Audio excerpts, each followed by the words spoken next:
This sound will surely go down as one of the most annoying sounds ever to touch the eardrum of a human being. Even though the creature producing the sound weighs about 2.5 milligrams, the sound itself is triggering enough to drive even a calm person into a mini rage. These tiny insects have been known to live side by side with the biggest of dinosaurs back in the Cretaceous period. Their adaptability has made them survive the onslaught of giant lizards millions of years ago to the modern age big-brained ape known as human being and everything in between. Such tenacity to survive and adapt resulted in upwards of 3,000 mosquito species worldwide in the present day. One important factor though is that mosquitoes serve as food sources for a variety of organisms but are not crucial to any predator species, allowing them to grow quickly and in high numbers. In the current day and age, mosquitoes are generally found all across the globe, but their picnic spot is definitely in the tropical climates where the temperatures are warm, allowing them to breed in monsoon and stay active rest of the year. Though mosquitoes breed well in hot and humid conditions, they won't survive in extreme heat conditions either. Entomologists studying the spread of diseases, especially by mosquitoes, indicate that an increase in temperature produces more mosquito-friendly habitats, resulting in larger number of these flying insects. Though more mosquitoes do not necessarily translate into a greater number of diseases, but if the infection is prevalent in a community, the more mosquitoes there are, the better they'll be able to transmit it. In India, there are more than 400 species and subspecies of mosquitoes.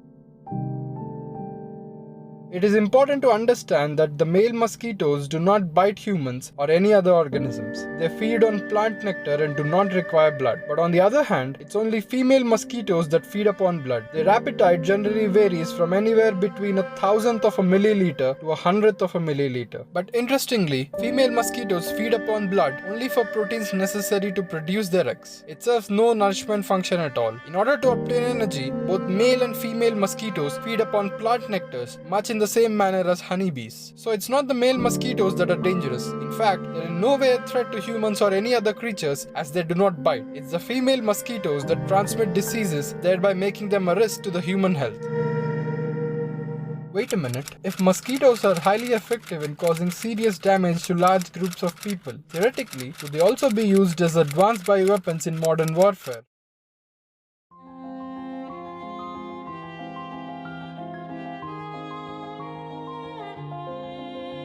To understand that, we need to know about something called BWC. The BWC is a disarmament treaty that effectively bans biological and toxic weapons by prohibiting their development, production and all the other related services. Having been introduced in the year 1975, the BWC was the first disarmament treaty to reaffirm the ban on biological weapons by the Geneva Protocol in 1925. There is a strong emotion associated with biological weapons in the BWC. They believe the use of biological weapons would be repugnant to the conscience of mankind. Agreeing on the same narrative, as of 2021, 183 states have agreed to become part of it, but a lack of proper institutional support and scrutiny means the credibility and effectiveness of the BWC is seemingly questionable. To add strength to this notion, many states involved in this treaty have already been accused of being guilty in terms of violating the institutional agreement of non-production of biological weapons. After all, one of the cheapest and most destructive weapons available to terrorists today is also one of the most widely ignored, and that is insects.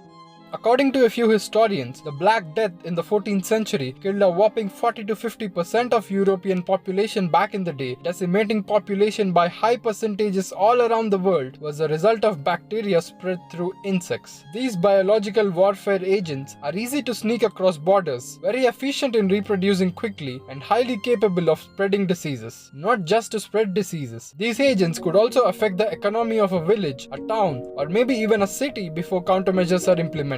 Crops and granaries could be ravaged, resulting in a domino effect for the whole population depending on them for food. Such large-scale attacks on multiple fronts could easily escalate into losses of millions and billions of money and could very well be devastating in the lines of food supply and overall well-being of the general population. It's been reported that during the Cold War, the US military planned a facility to produce 100 million yellow fever infected mosquitoes a month and tested the dispersal and biting capacity of the uninfected unaffected mosquitoes by secretly dropping the insects from airplanes 300 feet above the ground over American cities. This operation was put into action with two sole objectives. The primary objective was to understand the feasibility of producing and storing the yellow fever mosquitoes along with understanding their rates of dispersion from an aircraft. The second objective was to determine whether the mosquitoes would survive their dispersion and seek blood meals on the ground. Though it's unclear if such experiments were conducted again or if they were used in warfare at all, it's clear that countries in the past have tried to weaponize insects, especially mosquitoes. Similarly,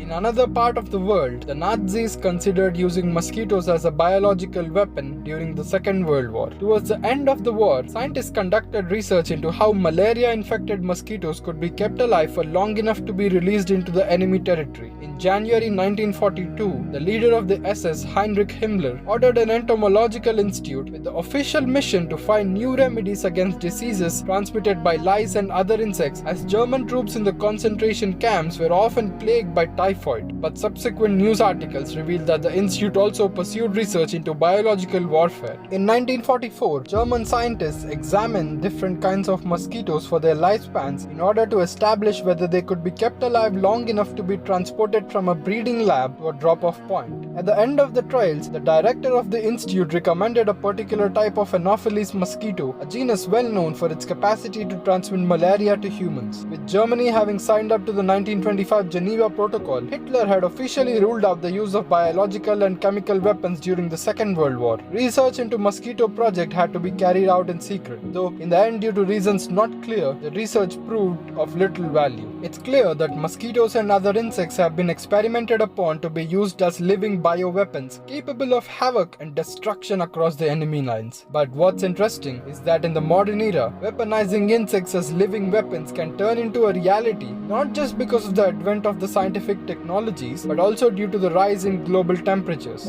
As the temperatures are rising all across the globe, this would nicely set up habitable conditions for mosquitoes to breed healthily and in high numbers. Could the combination of technology and global warming spell doom to mankind? Or will these two cancel out each other and restore parity and peace on this planet as it is meant to be? Definitely a matter of time before we find out.